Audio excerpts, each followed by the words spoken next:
कथा का काम ये नहीं है कि केवल आना और राधा राधा बजा करके दोनों हाथ की ताली लगाना और सबको बोलना नाच रे भैया नाच, जय जय राधे था थैया। ब्राह्मण तो वही है जो राजनीति को जन्म दे। ब्राह्मणों को जन्म दे सके वो राजनीति में क्षमता कहां हो गई? देश में नहीं, विदेशों में नहीं, संसार में सबसे पहले जिसने राजनीति को जन्म दी वो भी ब्राह्मण। और आज से 200 साल पहले तक हर राजा ने राजनीति की, सत्ता की, उसके पीछे उसकी नींव एक ब्राह्मण। कहते हैं हम टीवी डिबेट में भी 2-4 जगह देख रहे हैं कि कुछ लोग कह रहे हैं कि ऐसे कथावाचकों को जूते और चप्पलों से मारेंगे। हम अपने शब्दों को क्या कहें? ठीक है, आप जो कर रहे हैं सही है, तो हम फिर कथा में क्यों बैठे हैं भैया? हम धर्म का प्रचार क्यों कर रहे हैं? कथा का काम ये नहीं है कि केवल आना और राधा राधा बजा करके दोनों हाथ की ताली लगाना और सबको बोलना नाच रे भैया नाच, जय जय राधे था थैया। दैट्स नॉट कॉल्ड कथा। अगर एक कथा है तो फिर धन्य है आपकी कथा, आप सुने और आप नाचते रहें। आपको नाचना पसंद है, जिन्हें नचवाना पसंद है वही ठीक है। जब तक किसी के कथा से समाज में एक व्यक्ति भी ना सुधरे, किसी अगर व्यक्ति के निंदा तक नहीं कर सकते दुष्ट व्यक्ति की, तो फिर काहे के लिए कथा? समाज को आगे लेकर चलना है तो समाज में सभी को एक बात याद रखना होगा कि दुष्टों को, नीचों को, असभ्यों को, चरित्रहीन स्त्रियों को, धर्म विरोधी पुरुषों का सरेआम निंदा करना होगा और खुलकर करना होगा। घर में बैठ करके आज हमारे पूर्वज, अभी देखिए जितने भी भारतवर्ष में हैं, सब घर में बैठकर कहते हैं, हर पूजा में कहते हैं गौ हत्या बंद हो, गौ हत्या बंद हो। उसके बाद एक ट्विटर में ट्वीट करते हैं कि गौ हत्या को रोकने के लिए किसी हिंदू ने हिंसा की तो वो गलत है, हमें कानून पर विश्वास है। तो रोको, तुम्हारी नारे से रुक गई क्या? तुम ना हथियार उठाओगे ना उठाने दोगे तो कोई तो सामने आएगा। अच्छी बात है, सभ्यता है, ठीक है, निंदा करना हमारा धर्म है और हम करेंगे। कथा में जा करके सामने बैठेंगे, सामने में बैठ के कथा सुना रहे हैं और सामने के लोग बोल रहे हैं बाबा जी दारू पीते, बहुत अच्छा, एक बोतल एक्स्ट्रा मारो। बाबा जी 4 बॉयफ्रेंड है, कोई बात नहीं, एक्स्ट्रा रख लो। इसी के लिए बाबा जी हैं क्या? सत असत विवेचनी, जो सत और असत को दोनों का विवेचन कर सके वही विप्र, वही पंडित, वही ब्राह्मण है।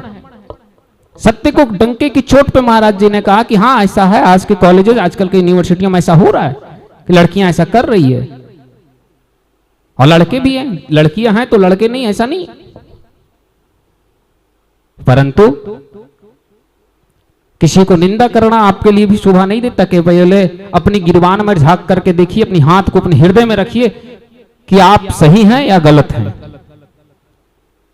अगर आपके हृदय में लगता है कि हां महाराज जी ने गलत कहा, मैं सही हूं, तो आप उन बहुत लड़कियों में शामिल नहीं है, आप उन लड़कियों में शामिल है जो नहीं है। तो विरोध मत कीजिए, और अगर आपको लगता है कि आप गलत हैं तो विरोध कीजिए। हम लोगों ने कहा था ना कि देश के गद्दारों को गोली मारो, तो जो लोग गद्दार थे, जो गद्दार के समर्थक थे वो चिढ़ गए, जो देशभक्त थे वो नहीं चिढ़े। जिन गद्दारों से, जिन पार्टियों को वोट चाहिए थे चिढ़ गए। अब हम ये भी कहना छोड़ गए। हम डंके की चोट पर कहते हैं और आज भी कहते हैं, हम टीवी डिबेट में भी 2-4 जगह देख रहे हैं कि कुछ लोग कह रहे हैं कि ऐसे कथावाचकों को जूते और चप्पलों से मारेंगे।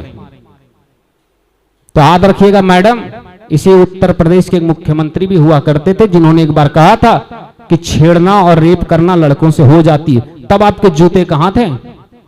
इसी राजस्थान के हाई कोर्ट ने, डिस्ट्रिक्ट कोर्ट ने जब 4 लड़कों को छेड़खानी के आरोप से बाइज्जत बरी कर दिया और उन चारों ने उस लड़की और उनकी मां को निर्वस्त्र करके घुमाया, तब आपके जूते कहां थे?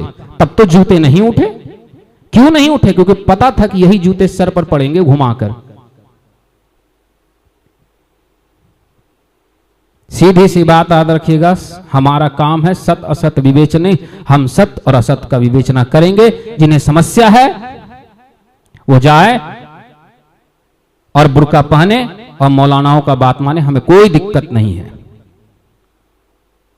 आज मैंने जब यह चीज देखा कि स्त्री के चरित्र पर महाराज जी की एक टिप्पणी आई तो लोग विरोध करने लगे। बिल्कुल सही कहा उन्होंने। कुछ लोग कह रहे हैं ये वो लंद फंद देवानंद। कीजिए, आपके जूते चप्पल सिर्फ साधु संतों के लिए निकलता है। एक बार उनके लिए निकालिए ना, जिन जिहादी और मौलानाओं ने, जिन ईसाई मिशनरियों ने 10-10 लाख रुपए लड़कियों को धर्मांतरण के लिए बांट के रखे। आपके पास तो डाटा है, रिपोर्ट है, बड़े बड़े लोगों का नाम है कि किन लोगों ने बांट रखा है। निकालिए जूते और चप्पल और चले जाइए जूते की माला पहनाने के लिए उनके घरों में। नहीं जाएंगे।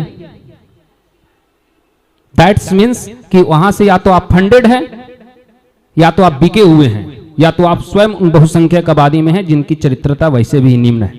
तो ऐसे लोगों पर क्या विश्वास करना।